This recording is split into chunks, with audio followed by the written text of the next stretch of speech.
Bismillahirrahmanirrahim. Para pejuang jannah umat Rasul sallallahu alaihi wasallam,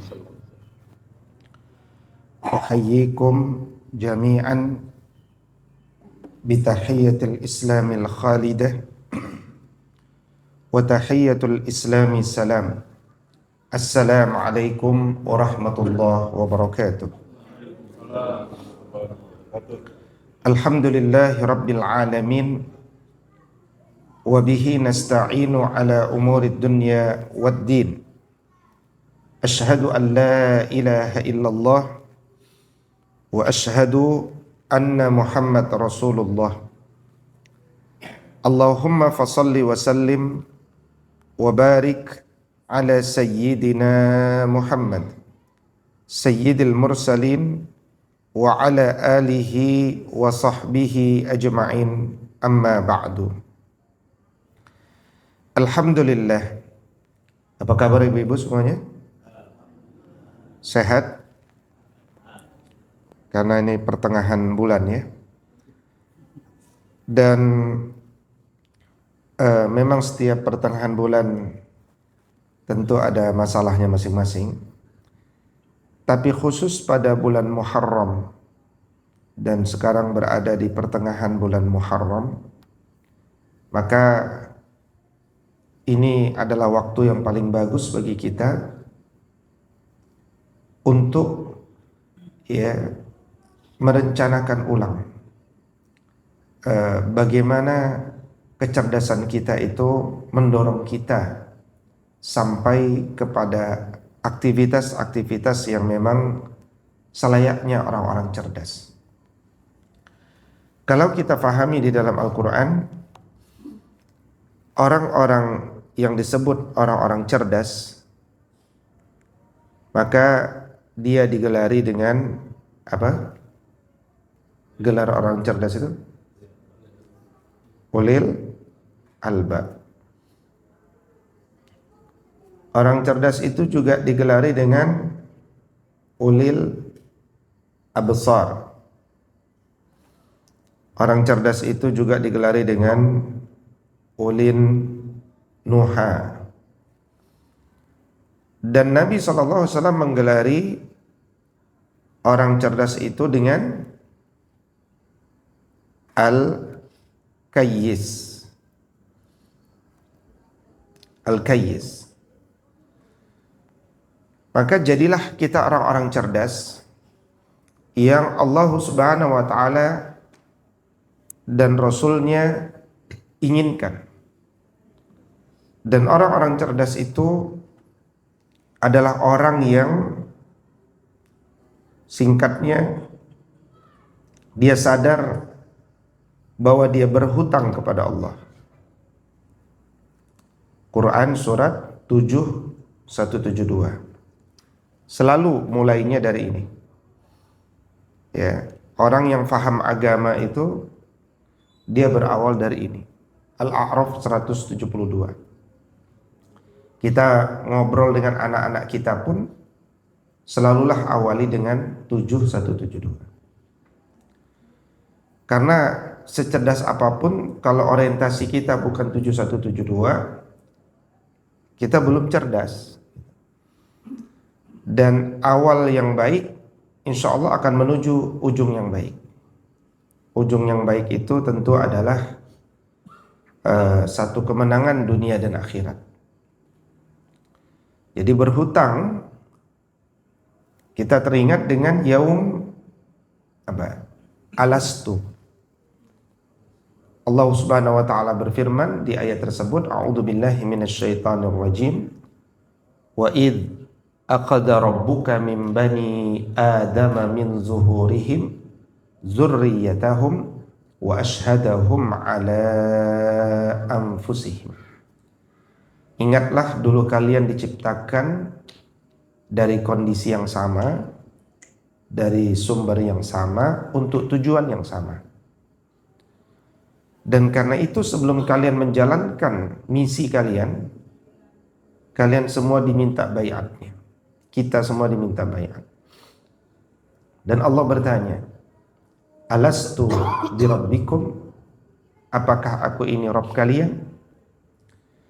Dan kita semua waktu itu menjawab, bala syahidna, benar ya Allah, siap ya Allah. Ya, bukan hanya benar tapi siap, ada kandungan siap. Makanya bukan sekedar na'am, tapi bala syahidna, kami berjanji setia, ya, bersaksi. Dan Allah mengingatkan kita dengan perjanjian itu, antaqulu yaumal qiyamati inna kunna an hadza ghafilin, supaya kemudian kita tidak mengatakan, saya kok nggak tahu momentum itu ya Allah, sehingga saya ngabisin waktu dengan ghaflah, lalai, taswif, menunda-nunda, dan melakukan sesuatu yang mengandung kebatilan.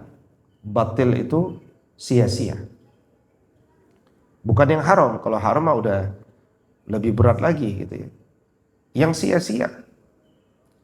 Maka kita teringat dengan pesan daripada Al-Hasan Al-Basri rahimahullah ta'ala. Beliau mengatakan, min alamah, di antara tanda bahwa Allah menjauh darimu, bahkan Allah berpaling darimu, bahkan Allah menelantarkanmu, adalah ketika engkau dibiarkan menikmati kesia-siaan, bukan yang haram. Maka Nabi SAW bersabda, kalau begitu, min husni islamil mar'i tarkuhu ma la ya'nihi. Kalau engkau ingin melihat dirimu itu sudah semakin bagus atau semakin tidak bagus, caranya apakah waktu yang diberikan kepadamu itu diisi dengan sesuatu yang bermanfaat atau tidak berfaedah, sia-sia. Jadi sia-sia itu kalau diukur nggak nambah pahala, nggak nambah ilmu, nggak nambah wawasan baik, tidak nambah pertemanan yang soleh, tidak menambah rizki yang barokah, atau tidak menambah jenis-jenis kebaikan tertentu. Berarti waktumu diisi dengan mengandung ketidakberkahan, yang mengandung atau yang tidak mengandung ziyadatu al-khair, bertambahnya kebaikan. Maka orang itu rugi. Jadi cara ngukurnya pun Nabi itu menjelaskan, ya. Jadi agama ini dia memberikan teori, tapi juga memberikan ukuran. Dan ukurannya tidak dibatasi ukuran yang prinsip dengan ukuran prinsip yang sia-sia. Tinggal kita yang berpikir. Yang jelas ciri kesia-siaan itu adalah perbuatan itu tidak bisa diawali dengan 19 huruf. Ya. Jadi kalau kita sadar bahwa kita punya hutang kepada Allah, dan kalau saya tambahkan lagi dengan pesan Nabi Al-Kayyis. Al-Kayyis itu kan Nabi bersabda, ada dua hadis ya. Yang pertama, orang itu mandana nafsahu, dia merasa berhutang kepada Allah. Dan saya gabungkan dengan hadis yang lain, dan orang itu memperbanyak mengingat kematian, dan semua amal yang dia lakukan dalam rangka isti'dadan, dalam rangka persiapan menuju hari sesudah kematian kita. Semuanya, hatta kita kerja di kantor, ya, hatta kita berdagang, berinvestasi, berjual beli, itu tidak lepas, semuanya dikaitkan dengan hari sesudah kematian kita. Bagaimana cara mengaitkannya? Nah, caranya aku kan kerja dapat uang, uangnya untuk berinfak. Nah, itu sambungannya. Nah, itu disambungin dengan sebuah hadis Nabi SAW, bekerjalah engkau supaya engkau dapat berinfak. bekerjalah engkau supaya tanganmu di atas, bukan tangan di bawah. Atau bekerja itu menjadi tindakan preventif. Bekerjalah engkau sehingga engkau tidak menjadi peminta-minta. Gitu kan? Jadi ada satu cara pandang yang sifatnya mulia. Orang sama-sama melakukan sesuatu, tapi boleh jadi dapatnya beda-beda di sisi Allah Subhanahu wa taala.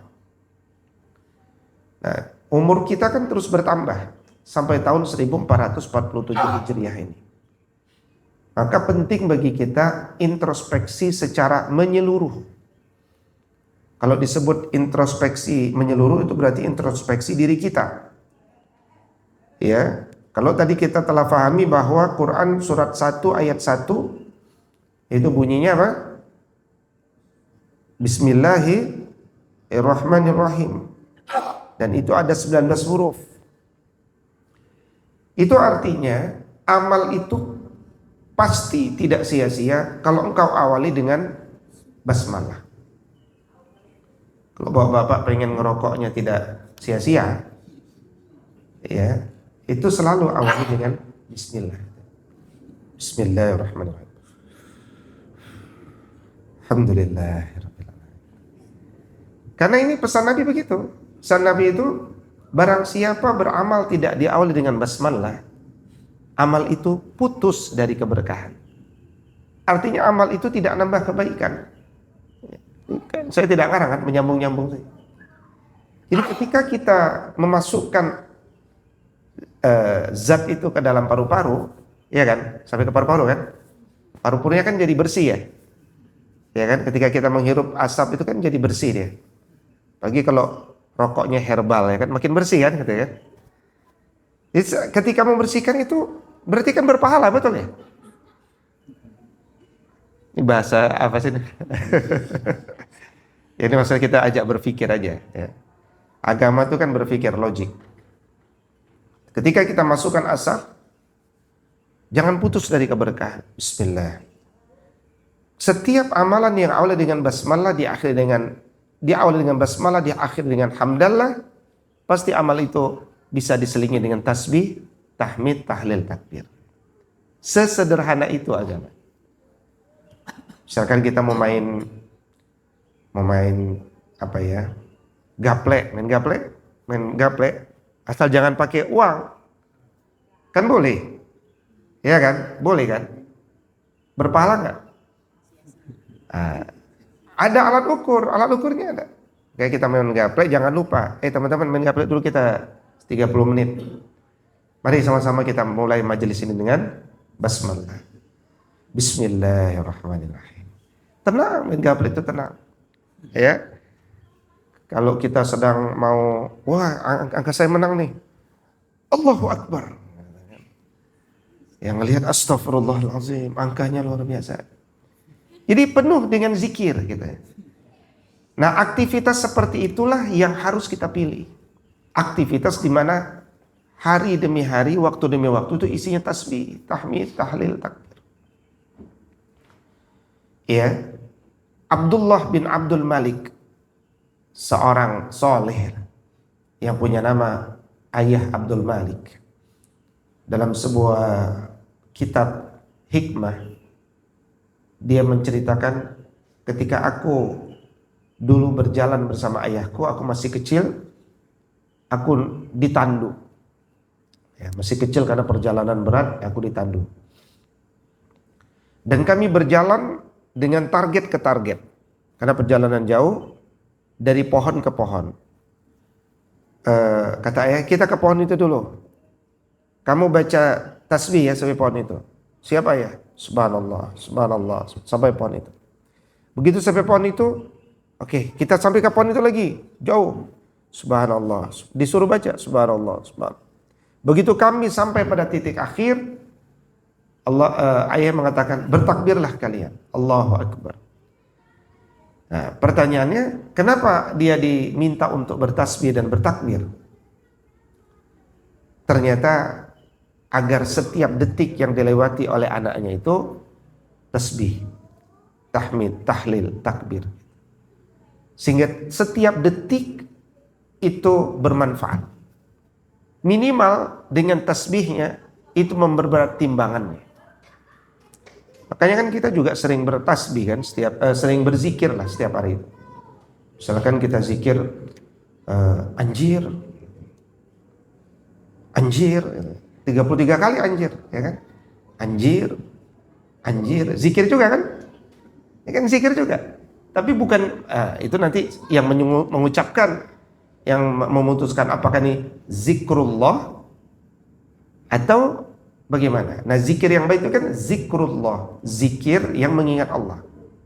Ya. Ketika kita bilang anjir, anjir gitu, berkali-kali begitu. Sampai tulisan kalau ngetik anjir gitu kan. Itu kan sebenarnya bahasa halus saja. Bahasa halus dari bahasa halus tuh kan. Dia sama, mau dihalus-halusi kan pahalanya sama, ya kan? Kalau dia berpahala kan pahalanya sama. Gitu. Nah, maka agama ini mendorong kalau memang dia berpahala besar, ulang-ulangi terus. Tapi ketahuilah apa yang kita ulang-ulangi itu akan tersimpan di dalam otak belakang kita secara fisik. Mereka yang terbiasa dengan tasbih, tahmid, tahlil, takbir, ketika dia tidak sadar atau baru selesai dibius ya atau apapun, biasanya yang keluar ya itu yang ada di kepala belakang itu, subhanallah, subhanallah, subhanallah. Tergantung zikir kan. Kalau zakirnya tadi anjir ya habis di bius kan belum sadar itu anjir, anjir, anjir gitu kan. Semua orang akan berbicara sesuai kebiasaan. Dan kebiasaan itu akan menentukan nilai seseorang. Maka di awal tahun 1447 itu kita bisa melihat diri kita di tahun lalu atau bahkan tahun-tahun sebelumnya. Tapi kita pasti ingin melihat diri kita di masa depan lebih baik daripada tahun lalu. Maka kita perlu berkaca, apakah tahun depan itu akan lebih baik daripada tahun ini. Nah, yang menarik, prinsip agama itu tidak menghukumi masa lalu kalau engkau ingin maju ke depan. Kalau kita ingin maju ke depan, segera lupakan masa lalu. Kalau dia kesalahan, istighfar, taubat kepada Allah, buat komitmen, selesai. Sesederhana itu Islam. Ya. Siapa di antara kita yang pernah membenamkan anak perempuannya yang masih kecil hidup-hidup di dalam tanah? Ya kan? Saya kira ya pasti tidak ada lah. Kalau ada udah ditangkap polisi kali, ya kan? Tapi di zaman Nabi itu sahabat ada yang dulunya pernah membunuh anaknya masih kecil. Sampai ketika cerita-cerita sama Nabi, dia katakan, ya Rasulullah, saya teringat masa lalu saya pernah membenamkan anak perempuan hidup-hidup. Nabi mengatakan, benar engkau dulu pernah. Gimana ceritanya dulu, gimana? Jadi se-ekstrim itu saja. Agama tak lagi menghukumi orang itu. Itu masa lalu dia kan. Masa lalu.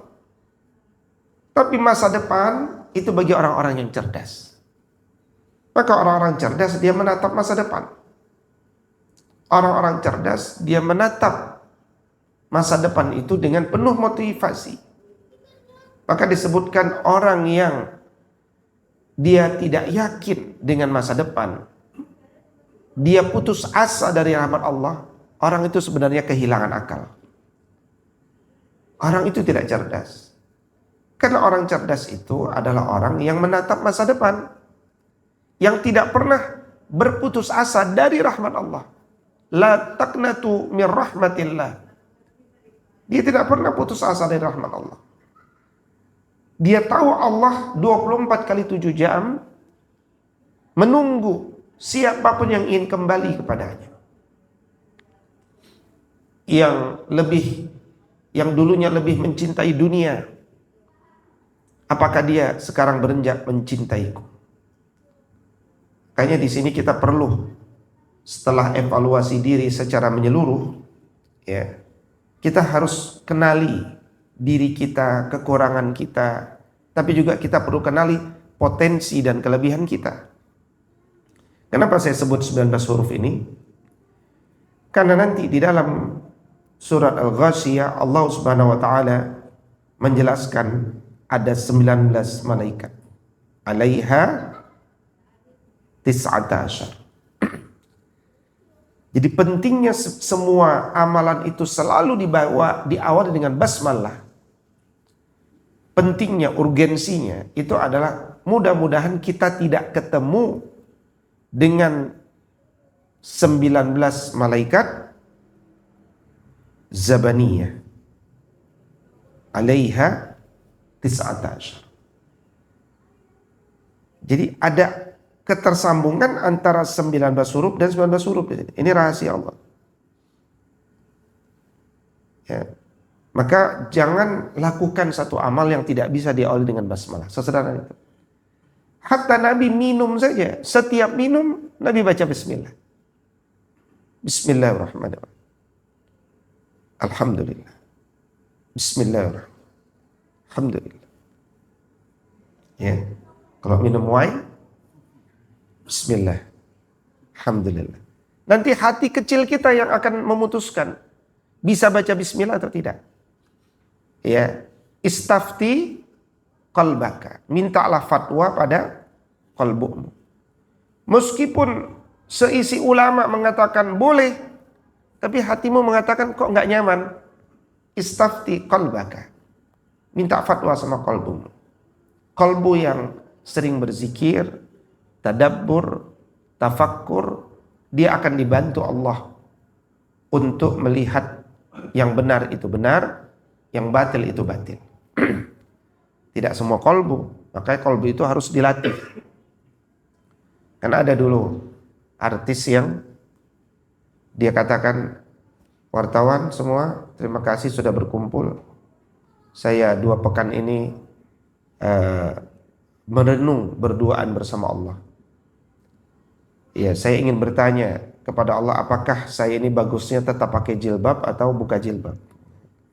Mohon maaf saya hilang di media selama 2 pekan. Dan alhamdulillah hari ini saya memutuskan, Allah memberikan jawaban yang terbaik untukku adalah aku buka jilbab. Jadi mulai hari ini aku akan buka jilbab. Itu istafti qalbaka, minta fatwa pada qalbumu.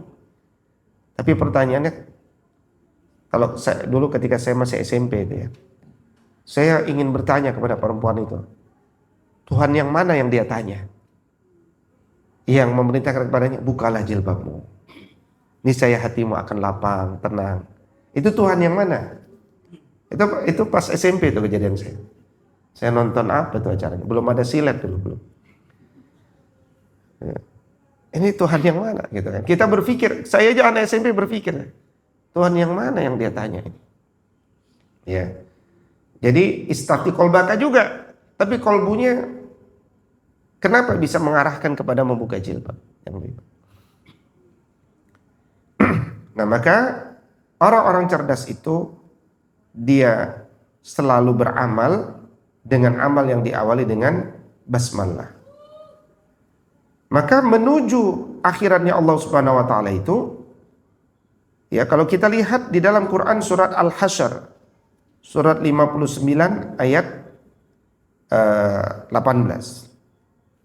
Ya ayyuhalladzina amanu taqullaha wal tanzur nafsum ma qaddamat lighad wattaqullah. Wahai orang-orang yang beriman, bertakwalah kepada Allah dan hendaklah setiap orang memperhatikan apa yang telah atau akan diperbuatnya untuk hari esok. Bertakwalah kepada Allah. Allah Maha mengetahui apa yang kau kerjakan. Jadi apa? Kita sudah buat apa? Allah meminta kita untuk berbuat apa? Bukankah ada hadis yang menjelaskan tidak akan bergerak kedua kaki seorang hamba sampai dia ditanya. Sampai dia ditanya, kamu umur dulu dikasih 60 tahun. Kemana saja umur itu diisi? Ya kan? Dan nanti orang pada jujur. Ada yang mengatakan saya mengisi dengan tidur-tiduran, gebah, rebahan, gitu kan? Oke, disebut gebah itu kan generasi rebahan sambil scrolling. Ya. Itu kan kalau kata pakar bisa merusak konsentrasi, fokus, memperhatikan dialog-dialog yang panjang karena selebrumnya mengecil. Ya. Dia nggak bisa nonton video yang panjang tuh nggak bisa, nggak tahan, nggak bisa konsentrasi. Maka itu menghilangkan konsentrasi. Kemana waktu mau dihabiskan? Ya, saya kadang ikut pesta sesama jenis di Jakarta Utara, gitu kan? Saya menghabiskan waktu membuat grup, saya admin grup menyukai sesama jenis. Itu semua akan disampaikan di hadapan Allah. Ya, akan disampaikan di hadapan Allah. Apa yang kau lakukan ketika engkau hidup? Cerita, saya begini dan begitu, saya begini. Tak ada yang tertutupi. Sampai kemudian dia cerita semuanya, baru kakinya bisa bergerak. Kemudian dia akan ditanya, kamu dulu dapat uangnya dari mana? Dia cerita, saya menyuap, saya ngambil tanah orang, saya korupsi, uang transport perjalanan saya minta ke SPBU yang paling besar. Ya, kalau transport kan HRD nggak tahu ya. Makanya kemarin jalan ngisi bensin berapa? Kita kasihlah yang tanggal yang sama. Ngisinya cuma 12.000, reimburse-nya 100.000. Kok 100.000 mahal banget? Ya kemarin lagi kosong soalnya minyaknya, jadi isi penuh sekalian. Boleh ya? Boleh. Padahal dia cuma ngisi 12.000. Tapi dia mengakui 88.000. 88.000-nya itu pencurian. Itu hukumnya pencurian. Bahasa halusnya corruption. Bahasa aslinya pencurian. Jadi dia telah mencuri 88.000. Dan itu diceritakan. Kamu dapat uang 88.000 itu dari mana? Dari mencuri. Makanya mental mencuri itu kan sekarang makin luas. Orang bisa mencuri dari manapun, dari jabatan apapun.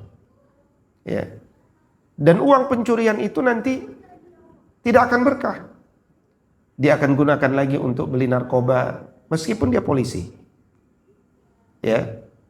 Beli perempuan, beli narkoba, bunuh-bunuhan, tembak-tembakan, hidupnya sulit. Kalau dia tidak berjalan di atas jalan yang benar. Meskipun dia hakim, meskipun dia jaksa. Nah, maka ya, di sini kemudian kesadaran bahwa kita punya hutang kepada Allah itulah yang akan membuat kita bersabar untuk melakukan apa-apa yang keliru untuk dilakukan. Maka di awal tahun ini coba kita lihat kesalahan-kesalahan apa yang sudah pernah kita lakukan. Karena buah daripada kesadaran itu adalah kita melakukan hisab diri. Ya. Hisab diri. Ini hisab beneran, bukan menghisap asap gitu kan. Kemana teman-teman habis makan? Biasa Ustaz ahlul hisab gitu. Itu kata hisab itu mengerikan sebenarnya. Ya kan, yaumul hisab, hari di mana ketika kita dihisab. Maka kata Sayyidina Umar, hasibu qabla an tuhasabu. Hisablah diri kalian sebelum kalian dihisab Allah Subhanahu wa taala. Hisab diri kalian. Kemarin Jumat ya. Saya nggak lupa itu. Jadi ketika saya khutbah Jumat, itu yang namanya anak-anak banyak tapi sedang bermain game. Ya. Main gamenya kayaknya lagi kompetisi itu di antara mereka. Rame ngumpul main game. Dan saya sedang khutbah Jumat. Pertanyaan saya, kalau antum jadi khotib, ya ada orang main game, rame, wah, gitu kan. Kira-kira apa yang harus saya lakukan? Menegur kan nggak bisa sih kita, kecuali saya itu pengajar. Pengajar maksudnya tukang ngajar. Yang penting ngajar gitu kan. Kan sekarang banyak yang penting ngajar, masuk kelas, mau anak di belakang ya ngapain, udah saya udah pusing, nanti saya marahin juga saya yang kena delik gitu kan, atas nama perlindungan hak asasi anak gitu kan sekarang gitu tuh. Tapi kita bukan pengajar, kita pendidik. Man ra'a minkum munkaran falyughayyirhu biyadihi.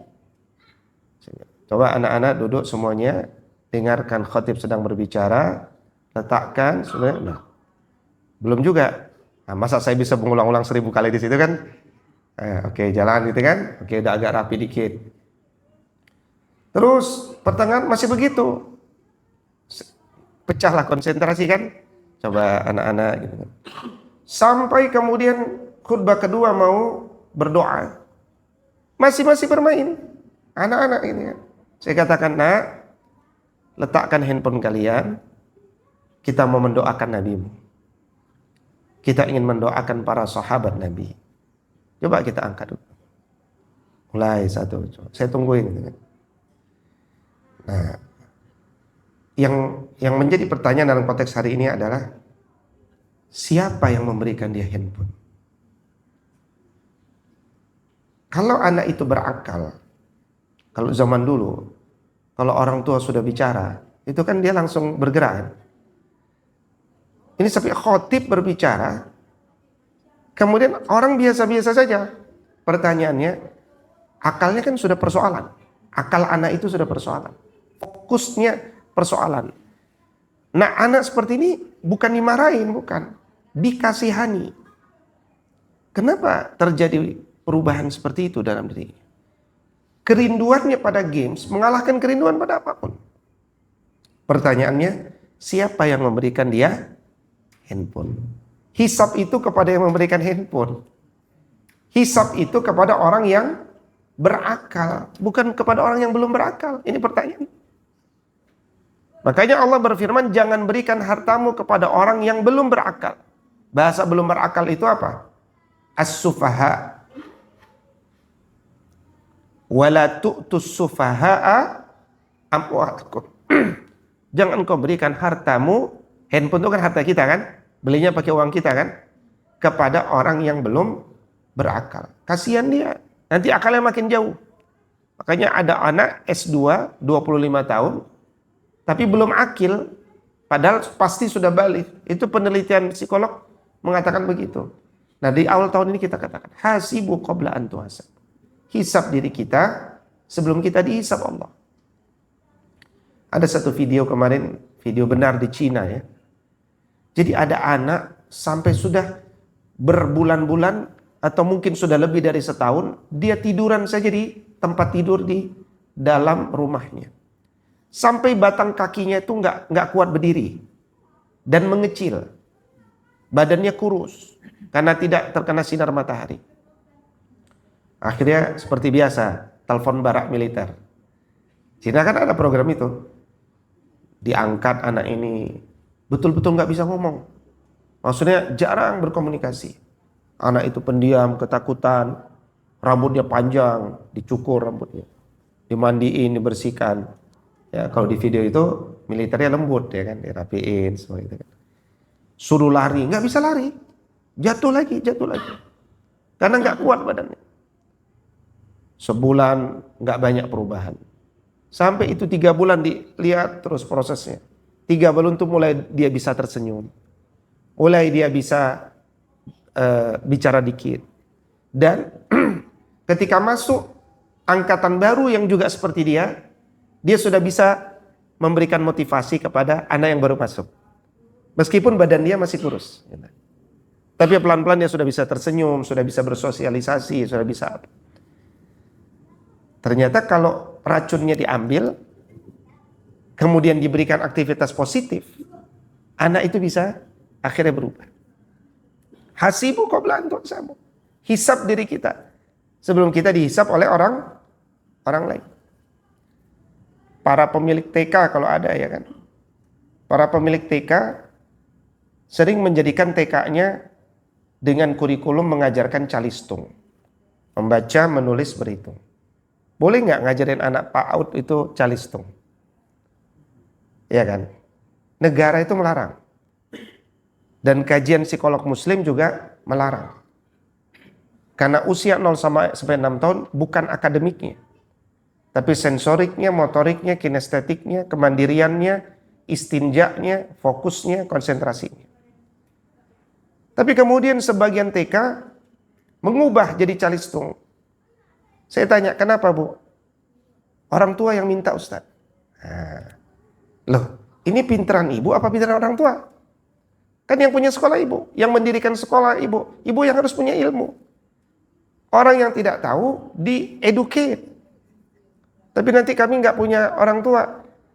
Berarti Anda sedang bisnis, karena Anda sedang takut kehilangan orang tua. Dan orang tua itu korban kurikulum masa lalu. Iya kan? Contoh kalau saya tanya, siapa di antara kita yang nggak bisa berenang? Mungkin ada jawabannya, saya nggak bisa Ustaz. Guru-guru banyak nggak bisa berenang. Quran hafal, tapi berenang nggak hafal, berenang nggak bisa. Kalau ditanya kenapa Anda tidak bisa berenang? Itu karena korban kurikulum masa lalu. Gimana kalau nanti kita ketemu Nabi SAW, Nabi bersabda, alimu auladakumus sibah. Ajarkan anakmu berenang. Dan ternyata kita tidak pernah belajar berenang dan tidak pernah mengajari anak kita berenang. Hasibu qabla an tuhasabu. Hisablah diri kalian sebelum kalian dihisab. Berat kan? Kamu dulu punya anak, itu kalau masih punya anak. Kalau kamu punya sekolah, gitu kan? Berarti kan dia nangani 1000-an anak, gitu kan? Ada 1000 anak nggak belajar berenang gara-gara masuk ke sekolah dia.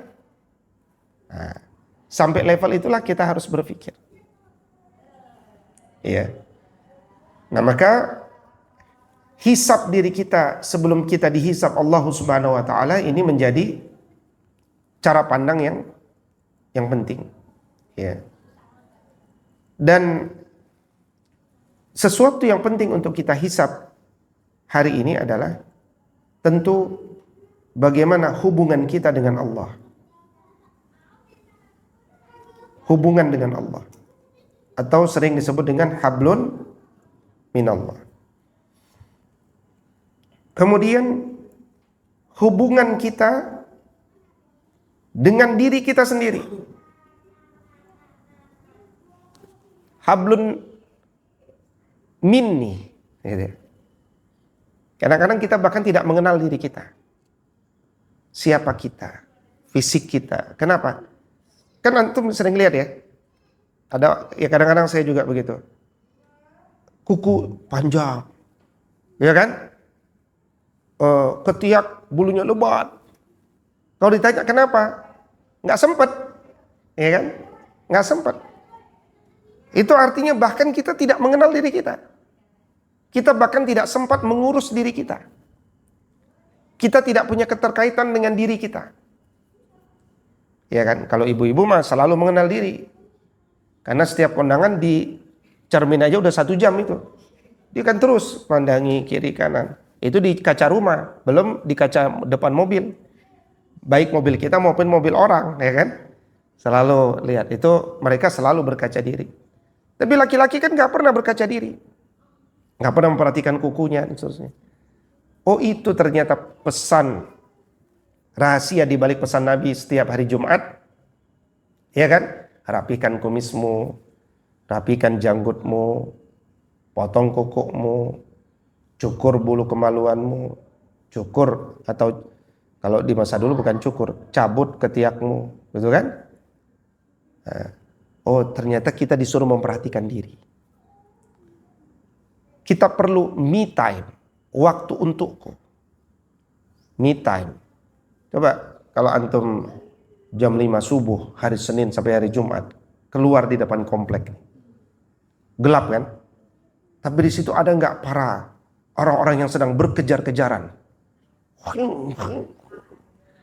Itu dikejar apa mereka? Padahal nggak macet, ya kan? Macet nggak, di belakang nggak, gelap. Tapi kita akan melihat fenomena tuh jam 5 orang naik motor ngebut. Bangun pagi terlambat subuh langsung dia mandi, sholat subuh, berangkat naik motor ngebut. Kita nggak pernah punya waktu untuk diri kita. Kita sudah terjebak dengan ritme jam sekian harus masuk, jam sekian ngebut. Oh, ternyata itu rahasia kenapa Allah berfirman, fatahajjad bihi nafilatan lak.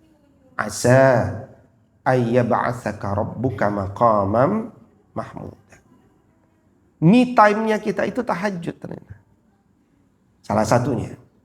Tahajudlah kalian. Menikmati berdua-duaan dengan Allah. Dapat hablum minallahnya. Dapat hablum minninya. Ya kan? Kemarin saya ke Riau, ada senior, dia bilang, Ustadz saya kalau bangun jam 3, saya buat kopi. Habis kopi saya, apa katanya? Oh, makan telur. Ya. Tahajud, ngopi. Sehat saya Ustadz. Nah itu maksudnya, itu namanya me time. Dia bangun ngapain? Jam 3 kan gak ada orang yang bisa diajak bicara kan?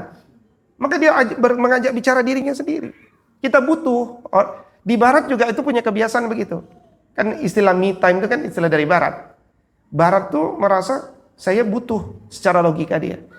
Nah kita Islam agama ini justru memprogramkan saudara.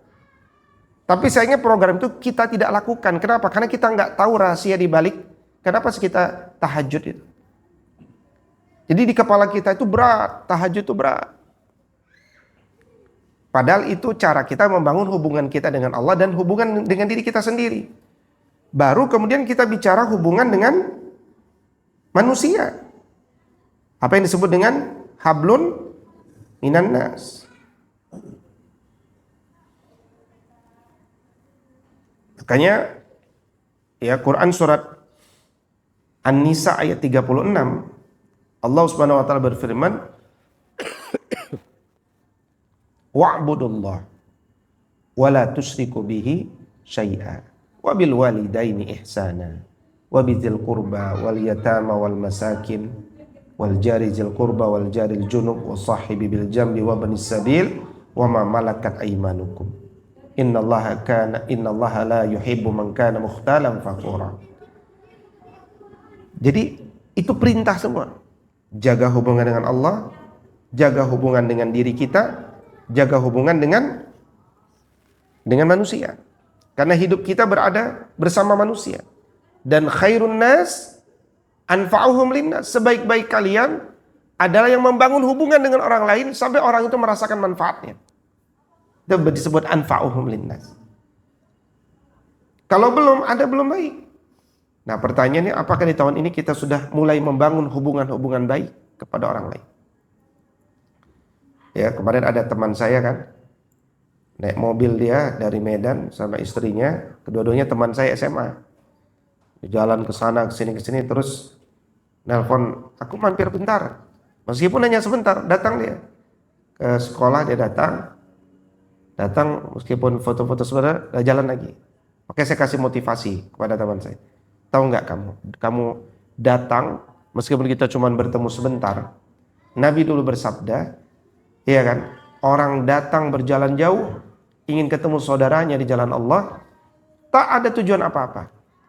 Minjem uang enggak, iya kan, minta uang juga enggak ada masalah kaitan sama uang. Jualan juga enggak.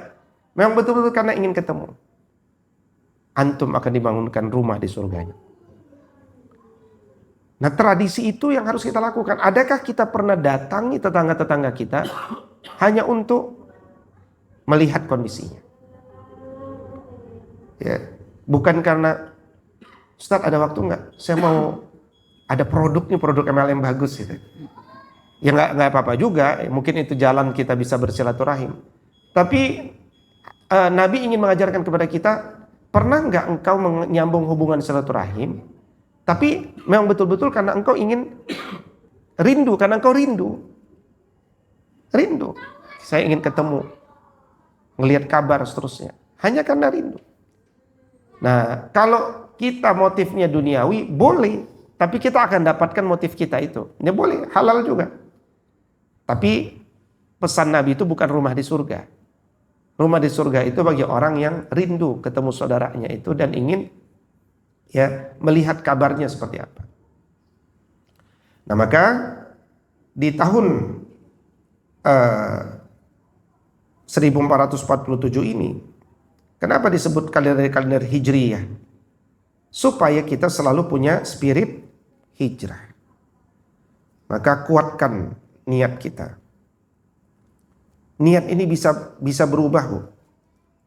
Kalau kita tidak kuatkan lagi niat, untuk apa kita melakukan ini? 1000 alasan akan membuat kita mundur dari kebaikan yang kita buat. Kuatkan niat, sehingga setiap amal-amal kita sekecil apapun diterima Allah. Yang kedua, jangan lupa syurutu qubulil amal, syarat diterimanya amal itu ada 2, bukan hanya ikhlasun niyah, bukan. Mutaba'ah. Mutaba'ah itu ittiba'ur rasul. Kalau di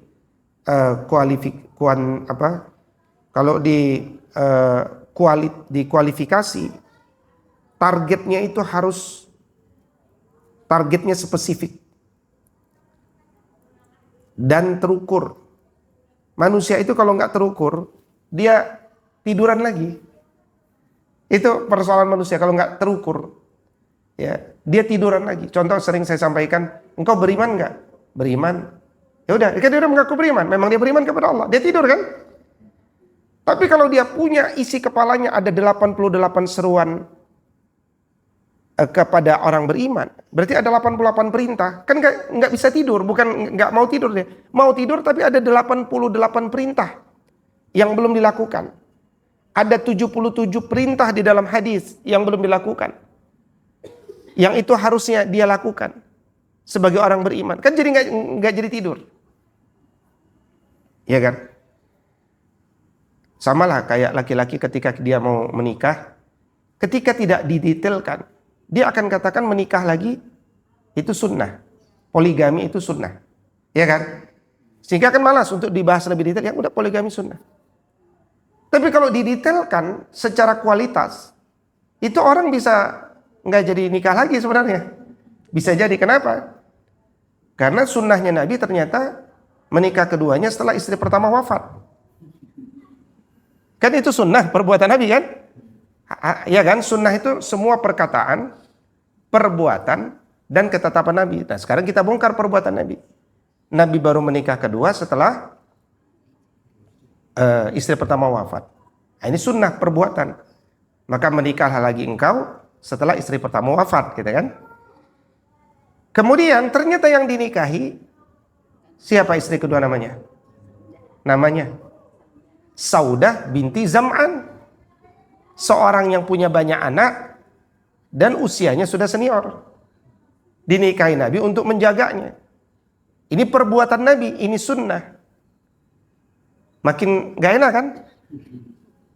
Barulah yang ketiga menikahi Khadijah, tapi belum untuk disentuh. Karena Aisyah, tapi belum untuk disentuh. Untuk diajak bermain berlari gitu kan? Untuk berlari, diberikan boneka, ya dan seterusnya. Sampai dia matang, dididik, besar. Kenapa harus dinikahi? Bukan Nabi yang mau. Bapaknya yang mau. Anaknya juga mau. Karena ini menikahi Nabi. Nah, ini sunnah. Nah, barulah dia bilang, bukan gini Ustadz yang saya mau Ustadz. Ini kayaknya bukan sunnah ini. Itulah kenapa belum ada ulama menjelaskan bahwa poligami itu sunnah. Belum ada. Cari kitab tafsir mana. Poligami itu sunnah, nggak ada. Poligami itu exit door. Quraisy Shihab saja mengatakan poligami itu exit door, jalan keluar, solusi. Yang solusi itu harus memberikan, gini kan ada tagline, menyelesaikan masalah tanpa masalah. Itu Islami sebenarnya. Itu poligami itu sebenarnya. Poligami menyelesaikan masalah tanpa masalah, masuk surga dia. Tapi kalau poligamilah kalian menyelesaikan masalah pribadi tapi nambah masalah bagi umat. Wah itu gimana? Iya kan? Menyelesaikan masalah pribadimu tapi menambah masalah bagi umat. Itu bukan tagline itu kan? Nah, maka maksud saya spesifikkan, terukur, sampai kemudian kita bisa berpikir, perlu nggak aku melakukan itu?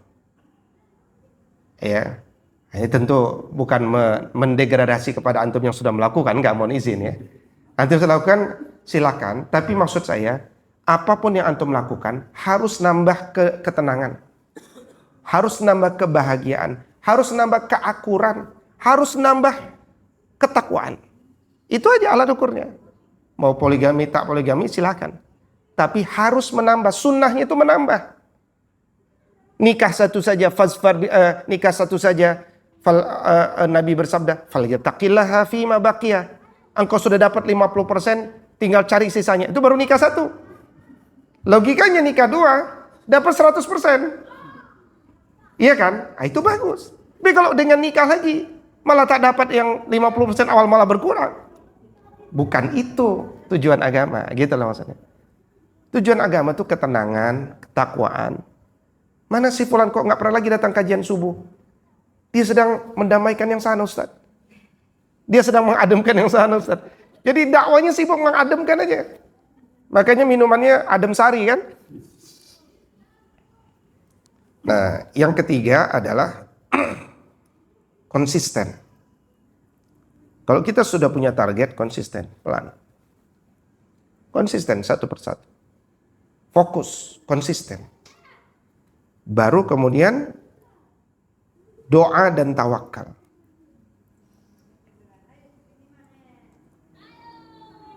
Dan jangan lupa lakukan evaluasi secara berkala.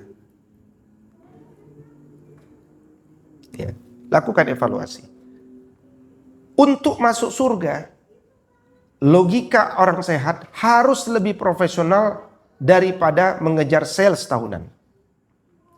Kalau mengejar sales tahunan, kita harus sampai rapat kerja, family gathering, apalagi ya, perencanaan sales, macam-macam, serius betul.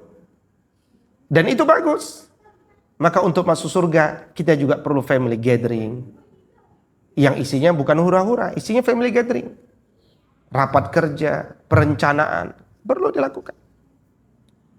Nah, karena itu, Allah Subhanahu wa taala menjelaskan, Nabi SAW bersabda, "Ahabbul a'mali ilallahi ta'ala adwamuha wa in qalla." Amal yang paling dicintai Allah itu adalah amalan yang terus menerus, meskipun sedikit, terus pelan-pelan tapi bertahap. Hadirin wal hadirat, kira-kira itulah pengantar daripada bagaimana cara kita menyambut ya atau mengisi tahun ini. Tunjukkan bahwa kita adalah orang yang rindu mendapatkan kecerdasan versi Allah dan Rasulnya ini. Turunkanlah cara kerja kita ilmiah, datang dari Allah Subhanahu wa taala, dan jadikan target-target terbaik bagi diri kita. Kita punya target pasti beda-beda, karena passion dan talent kita beda-beda. Yang penting program dan target itu semuanya ada landasannya di dalam Al-Quran dan As-Sunnah. Maka setiap orang akan punya amalan-amalan unggulan. Karena pintu surga juga tidak satu. Pintu surga ada 8, ada banyak. Maka silahkan. Yang penting masuk surga. Dari semua pintu yang ada yang mungkin kita bisa pilih. Dan semua pintu itu kata kunci dasarnya adalah iman. Yang dilanjutkan dengan amal soleh dengan kualifikasi yang beda-beda. Demikian aqulu qouli hadza wa astaghfirullah li wa lakum in uridu ilal islaha mastata'tu fa idza azamta fatawakkal 'ala Allah. Assalamualaikum warahmatullahi wabarakatuh. Waalaikumsalam warahmatullahi wabarakatuh. Kita sama-sama silakan Bapak Ibu kalau ada yang kurang jelas atau mau ditanyakan.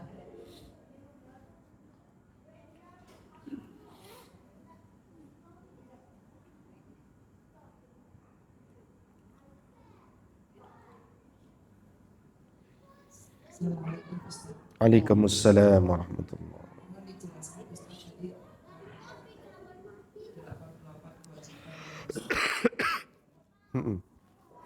Apa itu? Oh, dari 1 sampai 88.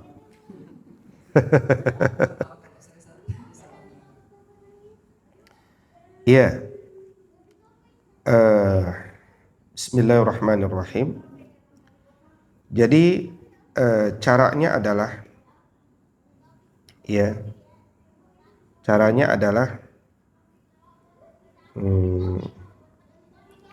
saya ada tulisan sebenarnya. Saya ada tulisan Ramadan. Oke. Ini apa nih?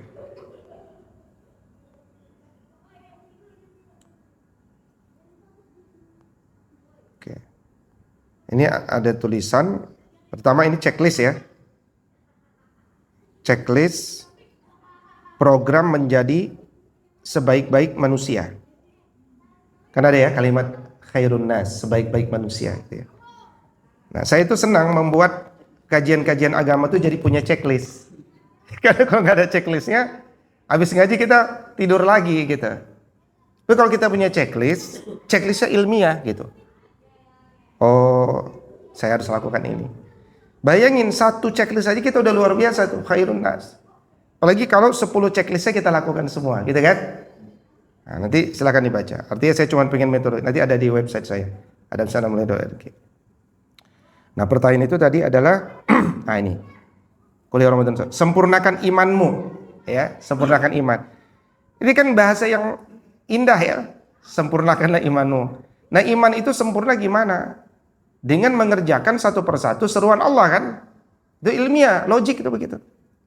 Ya, makanya kalau backgroundnya IPA biasanya dia akan selalu mudah mengkuantifikasi daripada kualifikasi itu.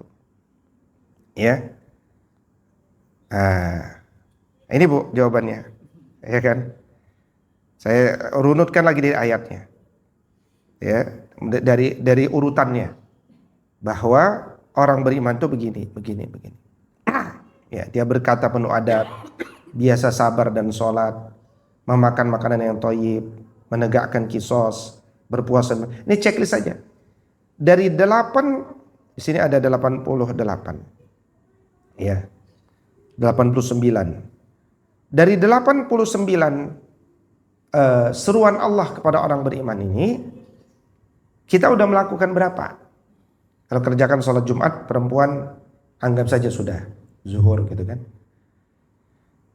Kalau kita sudah melakukan 50, kita bisa mengkuantifikasi bahwa iman kita 50/89 dari apa yang kita baca dari Al-Quran. Berarti kan kita punya PR 39 lagi. Gitu kan? Jadi mau tidur sih kita mau tidur, tapi ada 39. Aku kerjain lagi ya. Kan begitu kira-kira. Sama orang kalau udah tercapai sales, kemudian target yang nggak dinaikin, dia mau ngapain di kantor? Kalau bapak ibu seorang sales, ditargetkan 2 miliar, ternyata baru setengah tahun sudah dapat 3 miliar, mau ngapain? Boleh dong kita cuti, nggak usah masuk kantor, logikanya begitu. Tapi mohon izin bapak ibu bekerja sama kapitalis. Begitu dia lihat ini bakal sampai tengah tahun, rapat lagi, naikin lagi. Itu nggak adil menurut saya.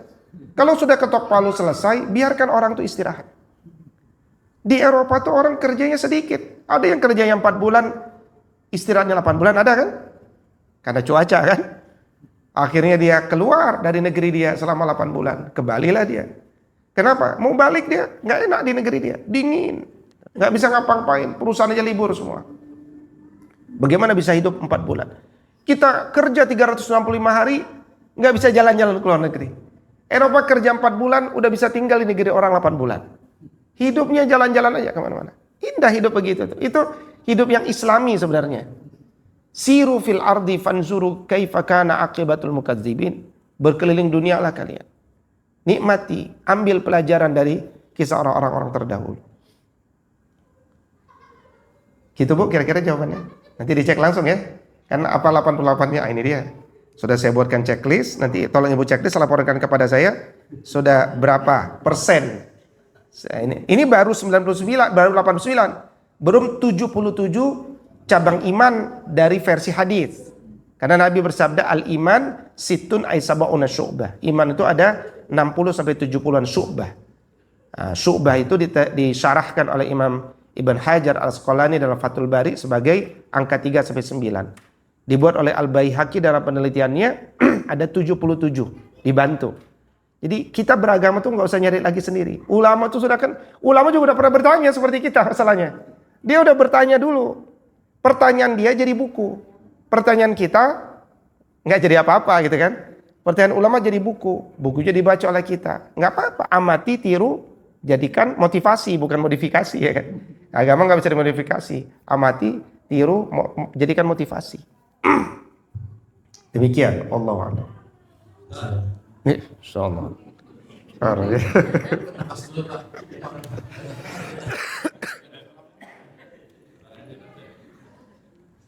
warahmatullahi wabarakatuh. Waalaikumsalam. Ustaz, tadi yang pembukaan itu kan setiap manusia di dalam ibunya itu kan sudah bisa mengakui Allah. Nah, kalau logikanya itu harusnya kan banyak muslim daripada kafir. Tapi kenapa banyak kafir daripada muslim? Iya.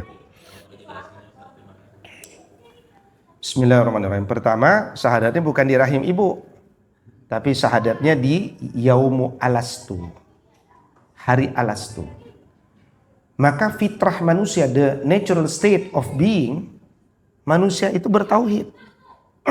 Bahkan ada orang mengatakan orang Hanifiyatus Samha, orang-orang di tengah hutan dan seterusnya, dia punya kecenderungan dengan sesuatu yang maha besar. Makanya dia kan melihat yang besar-besar dan menyembah yang besar-besar itu. Itu kecenderungan. Kalau kita lihat Nabi Ibrahim alaihissalam mencari kan siapa yang layak untuk disembah. Itu kecenderungan namanya. Kecenderungan untuk bertauhid. Nah, itulah kenapa disebut oleh Nabi SAW, kullu mauludin yuladu alal fitrah. Setiap yang terlahir itu kondisinya fitrah. Fitrahnya diantaranya bertauhid. Maka tugas agama itu, tugas orang tua, tugas para da'i dan seterusnya, mengingatkan kembali pada fitrah awal manusia diciptakan, mengenalkan dan menguatkan fitrah tersebut. Tapi sayangnya ada anak-anak yang kemudian bahkan tidak mendapatkan orang tua yang fitrahnya kuat. Sehingga Nabi bersabda, fa'abawahu yuhawwidanihi au yunassiranihi au yumajjisanihi. Orang tuanya yang kemudian menjadikan anak ini Yahudi, Nasrani maupun Majusi. Berubahlah dia. Nanti ketika dia sudah tenang, perutnya sudah kenyang, informasi banyak, dia berpikir. Ya. Makanya itu dia masuk Islam setelah dengerin Zakir Naik, ada si fulan masuk Islam setelah dapat nasihat ini. Nyambung sama fitrah awalnya yang lama itu. Nyambung. Maka kemudian akhirnya kembali ke dalam Islam. Ada juga yang musibah itu adalah kalau kita terlahir dalam kondisi muslim, tapi ayah kita yang muslim tidak pernah mengingatkan kita tentang fitrah kita. Ya, kalau mereka terlahir Yahudi, Nasrani, Majusi ya mungkin wajar. Tapi kalau kita muslim tidak mengenalkan anak itu dengan fitrahnya, sehingga anak itu malah tidak menguat fitrahnya di dalam perlindungan kita, itu baru disebut musibah. Ya, maka kemudian marilah kita menjadi ayah-ayah yang menjalankan peran itu. Ya, kita bisa copy paste, amati, tiru, dan motivasi diri kita untuk misalkan mengucapkan kalimat-kalimat seperti Nabi Ibrahim. Ya baniya, innallaha astafa lakumuddin, fala tamutunna illa wa antum muslimun. Ya, Allah itu telah memilihkanmu agama ini. Rawat ya. Jangan sampai engkau mati kecuali dalam kondisi berislam. Jadi manusia itu punya pilihan. Hatta dia punya orang tua non muslim pun, selama dia punya akal, dia bisa berpikir. Apalagi hari ini dakwah luar biasa. Hanya manusia yang tidak mau menggunakan akalnya, dia terbatasi. Makanya prinsipnya itu adalah nomor satu bukan ikuti tokoh agamanya, bukan. Tapi ikuti apa isi kitab sucinya. Ya, lihat isi kitab suci. Itu namanya tadabbur. Kalau Nabi Ibrahim dulu nggak bisa tadabbur karena nggak ada kitab sucinya. Maka yang dia lakukan adalah tafakkur. Nah, orang itu cerdas, ulul albab ini. Ini kalau kita lihat dalam Quran, kata ulul albab itu kan diraih caranya diantaranya apa? Ada 3. 1 tadabbur, ya. 38 ayat 29, 2 tafakkur, ya, 3 190 191, dan yang ketiga adalah kisah. Membacakan kisah kepada anak-anak, memberikan buku-buku kisah tentang orang-orang beriman. Itu adalah wasilah, metode-metode bagaimana melahirkan anak-anak yang ulil albab. Bukan hanya kemudian dia bertauhid, tapi cerdas di atas tauhid. Maka itu pilihan bagi kita untuk berpikir. Tapi banyak manusia tidak berpikir, padahal Allah memberikan kebebasan kepada manusia untuk berpikir. Karena itu manusia tidak bisa menyalahkan Allah dalam hal ini. Karena manusia diberikan kesempatan umurnya 60 tahun untuk bisa berpikir, untuk bisa kembali. Ya, untuk bisa kembali. Nah, dengan itu kemudian Allah berharap dia bisa mengetahui rahasia di balik penciptaan Allah itu. Karena Allah mengatakan, kalau saya mau, saya jadikan kalian ummatan wahidan. Saya jadikan kalian umat yang satu. Tapi kalian gak akan berpikir. Kalau saya mau, saya akan tampakkan surga dan neraka itu sekarang semuanya. Pasti kalian akan beriman semuanya. Ya, kalau surga ditampakkan, di Ragunan tuh surga, misalkan gitu kan, ditampakkan bagaimana, nanti kalian belum boleh masuk. Nanti kalian akan masuk setelah wafat, kalian boleh masuk. Itu orang beriman semuanya. Karena manusia mudah percaya dengan yang syahadah. Tapi orang susah mempercayai yang gaib, nggak kelihatan di matanya. Karena gaib, maka yang harus berpikir kepalanya. Nah itu. Nah, maka mengaktifkan sel kepala itu pelajaran dasar agama. Iqra. Bukan sholat, bukan. Ya kan? Perintah agama pertama bukan sholat. Bukan pakai jilbab, bukan. Perintah pertama Iqra, baca. Maka cara kita mendidik anak-anak kita adalah sebagai fasilitator yang Islami. Mendidik mereka untuk berpikir. Gitu kira-kira. Wallahu a'lam. Oke, pertanyaan terakhir, silakan.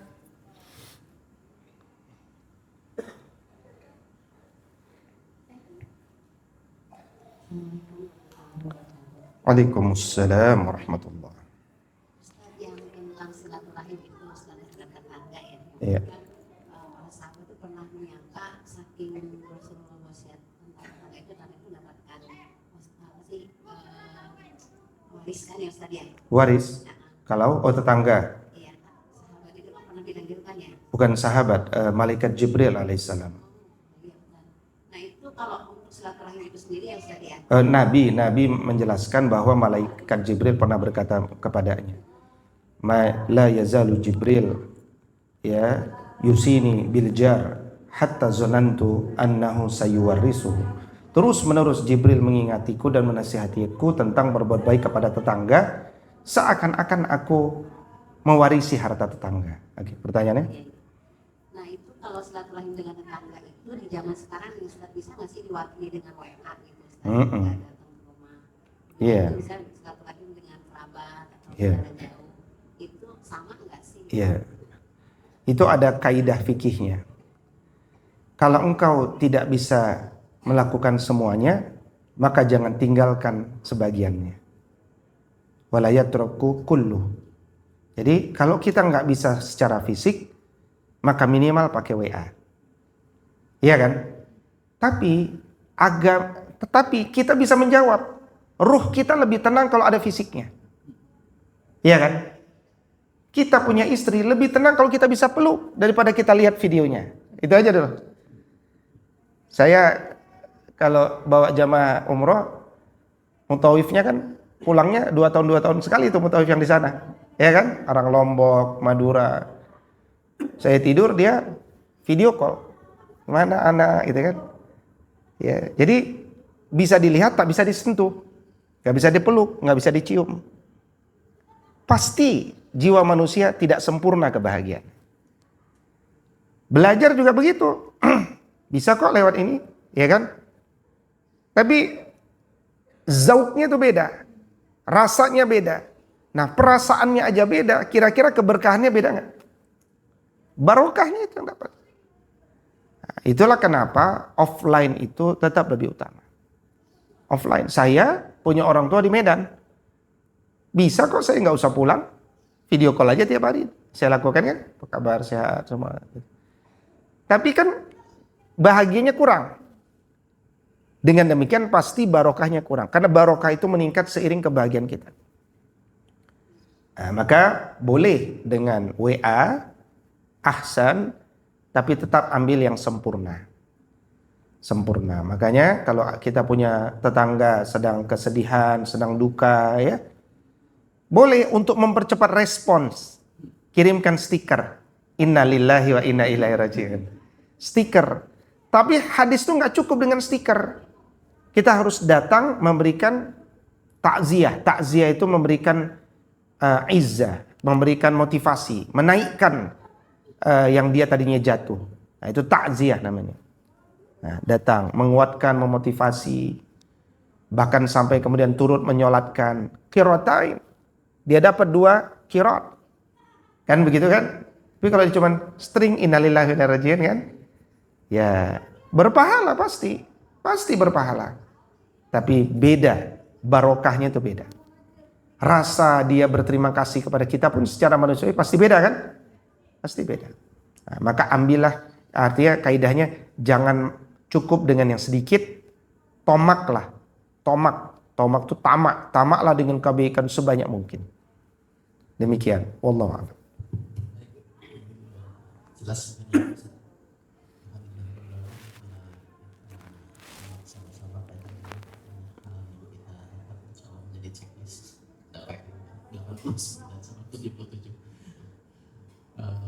Mohon kajian ini tutup dulu. Astaghfirullahalazim. Astaghfirullahalazim. Astaghfirullahalazim. Allazi la ilaha illa huwal hayyul qayyum wa atubu ilaih. A'udzu billahi minasy syaithanir rajim. Bismillahirrahmanirrahim. Alhamdulillahi rabbil alamin. Hamdan yuwafi ni'amahu wa yukafi mazidah.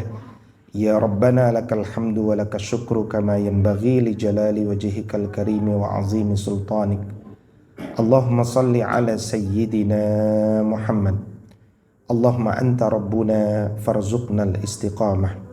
Allahumma innaka ta'lamu anna hadhihi al-qulub qad ijtama'at ala mahabbatik waltaqat ala ta'atik wa tawahhadat ala da'watik wa ta'ahadat ala nusrati syari'atik. Fawassiqillahumma rabitataha. Fawassiqillahumma rabitataha.